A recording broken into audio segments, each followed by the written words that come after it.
Greetings, CIE 401. It's so glad to get to talk to you about your NGO development proposal assignment for this week. This week you have your detailed outlines due for the NGO development proposal.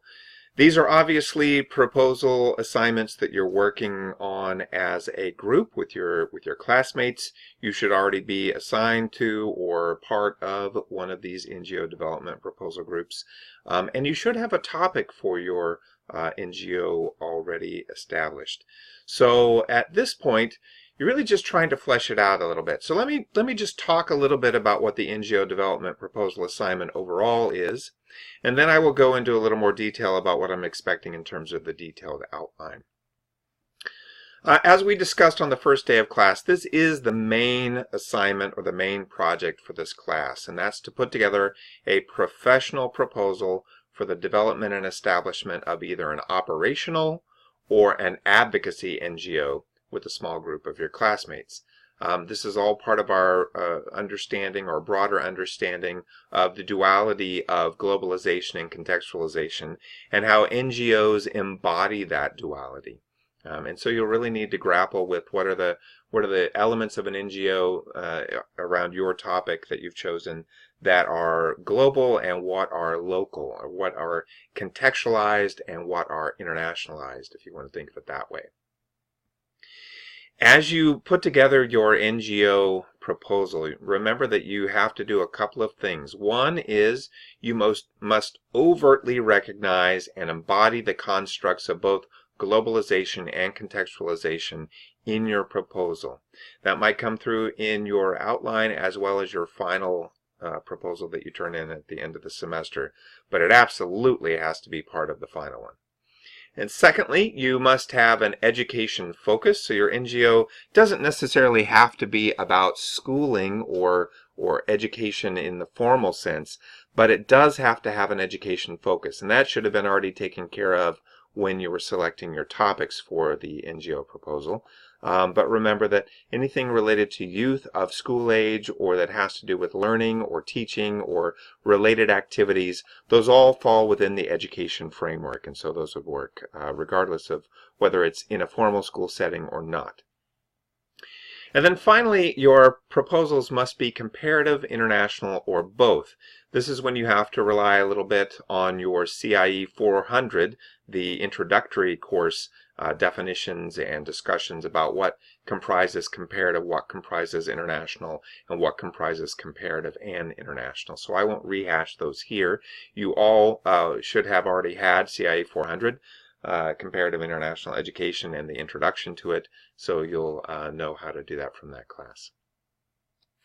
Let me just scroll down a little bit. I want to point out that there are two documents that are linked in your syllabus here that I'd like for you to consider using as you put together your NGO proposal. One is called Establishing and Running an Advocacy NGO, and I'm just going to open that link so that you can see what it looks like if you haven't already done that. And while that's opening, apparently I will not do something else. I will show you this directly because it opened up immediately as a PDF. So this is Establishing and Running an Advocacy NGO. It's a handbook by this consultant.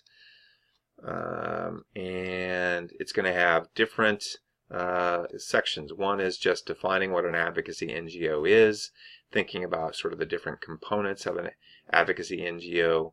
And then it's going to walk you through some of the things that you might want to do in order to consider vision, mission, strategy, fit, etc. You'll recognize these as being parts of the proposal that you need to include in both your outline and the final project. So it's as you can tell from the table of contents, it's not a short document. It's also not required reading. I mean, it's here as a resource for you. So use it as much or as little as you find it helpful to use, but definitely know that it's there. And then there's also the NGO handbook, which I'm also going to open. And let's just give this a second. It's probably going to pop up here immediately. And lo and behold, here it is. So the NGO handbook is from the U.S. Department of State. And it's going to tell you a little bit about the author of the handbook and what the contents are. So starting and sustaining an NGO, again, It'll go through some of the different components. Planning is going to be a big one for you, the different elements of the NGO, how to conduct some of the functions that are available in NGOs. And this one isn't quite as long as the other document I just showed you, but again, it's also not, it's got 80 pages in it. It's also not required reading. It's here to be a resource for you. If it's helpful, great. If you want to do something else, great. You are welcome to do that. So remember, they're not assigned readings, but it's highly recommended that you look through these, or either individually or as a team, in order to prepare for this assignment. All right, this is all information I've already said, but I'm just going to briefly go over it again. You're going to already be in groups at this point. You will be working with the same group on your NGO proposal throughout the semester. You should go ahead and set up regular times for your group to get together to meet to talk about this. I would suggest putting together some sort of a timetable for what you need to accomplish and by when, and then assign the different elements that you need to accomplish to different team members. This is all part of project management, which is also a very important skill in most or all of the careers that are related to a degree in comparative and international education, as well as many other related degrees for international education or development in education. So managing your own project, and this is a group project, will be part of the challenge for you, but also I don't think an insurmountable challenge. Make sure that you're talking about a topic that interests you, quite frankly, the most, because this is a topic that you're going to have to investigate and sustain and then develop this proposal around for many months. This is not just something that you do, the week before the assignment is due. This is something that you've been working on probably throughout the semester by the time you've even seen this video. Next, your group's first task will be to decide whether you are an operational or an advocacy NGO. And you've already seen that in some of the supplementary text on NGO that I just opened in PDF format for you, there are some helpful definitions of what an operational or an advocacy NGO are. But just to repeat it here, an operational NGO's main purpose is to design and implement development-related projects. So the scope of an operational NGO can be national, international, or community-based, but it's related to some sort of development. In our case, we're talking about education-related NGOs, so it would be education-related development. And we're also talking about projects that have either a comparative, an international, or a comparative and international component to them. So you probably are thinking about how you're crossing some of these levels when you're putting together your operational NGO proposal. If you're more of an advocacy NGO, then you are promoting a specific cause. That could be voting rights, that could be civic education, that could be girls' access to education, that could be health education, that could be HIV/AIDS awareness, that could be it's a whole host of issues that or causes that your advocacy NGO could be working towards. But it usually means when you have an advocacy NGO that you're largely about awareness and knowledge building, and that has various activities that go along with it, like lobbying or press work or dissemination of information. That's the word I was looking for. Any sort of events that might spur action or activism related to your cause.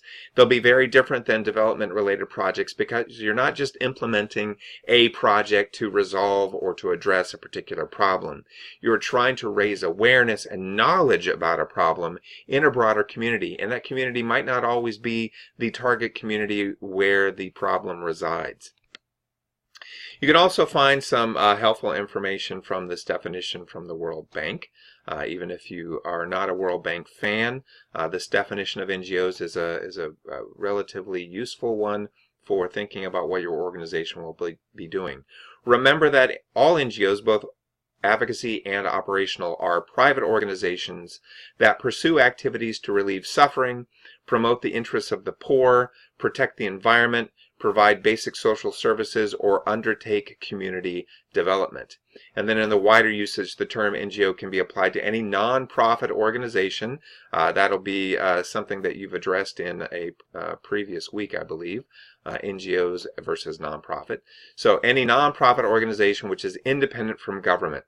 NGOs are typically value-based organizations which depend in whole or in part on charitable donations and voluntary service. So being a value-based organization, there are definite perspectives that you take on what is good and what is bad, or what is right and what is wrong, related to education or development or some sort of cause or issue. Although the NGO sector has become increasingly professionalized over the last 2 decades, principles of altruism and voluntarism remain key defining characteristics. That's important to remember. And then I've given you an outline of the proposal that unfortunately breaks across 2 pages. I'll talk more about that in a second. And then remember that you're also going to be using a team evaluation form available on the course website. And you should see where that is on those weeks. That it should be hyperlinked, where you're going to be evaluating each other. I'm going to take this out because I don't think that's correct. I'm not sure it's week 9. I think it's prior to that. In fact, I think it's the week that you're doing the outline. So this assignment. So for the outline of the NGO development proposal itself, I just cut and pasted the outline from the syllabus into a Google Doc to show you what we have here. And for your detailed outline, that's what's due this week. For your detailed outline, I want you to be working off of this proposal section outline that comes directly from the syllabus. And what I would do if I were you is I would create my own Google Doc, share it with my team members that are all working on the NGO development proposal together, and fill in each part of this outline with information that is relevant. So in the introduction, instead of having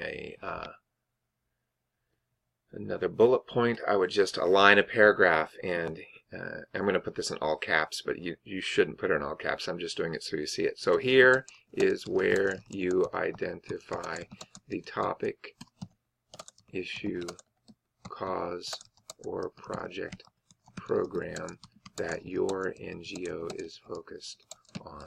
Why is it important to you and your target community? Right? So that's the information you would put in the introduction, even before you get to the preamble. The preamble then, and I would just do this same format as you go down and take out the thing. So here is where you will be put a more formal explanation of the NGO itself. Identify the end goal, and some whatever other information you want to put into the preamble. You're basically setting up what you're doing for the NGO and how it's directed, and really introducing, broadly speaking, the reader of the proposal to your topic. So this is just, this up here, this paragraph that you have leading in is really more of a transition, and it's just grabbing the reader's attention. When you get to the preamble, you're being much more specific about what the sort of end run or end goal of the NGO is. At the next section, I'm not going to make these or paste in these little indented paragraphs anymore, but you can see how you would do it. For the NGO name or acronym, you want to come up with a good name. What's the name of your NGO? And I will just say something that sounds kind of silly, but I think is really relevant. When you're thinking of a name, you might have a long name. Like you might think of a name that would be 5 words long. And it would be very descriptive about what your organization is going to do. If you do something like that, make sure that the first letter of each of the words in that name spells something. That's why I say acronym. Think of your NGO name and then think of an acronym. It's something that if you've had me for grant writing or for another class, or you've worked with me on the LEAD project, then you know the importance of naming your organization. It really should be something that carries with it both the goal and the intent and, quite frankly, the importance of your NGO just by reading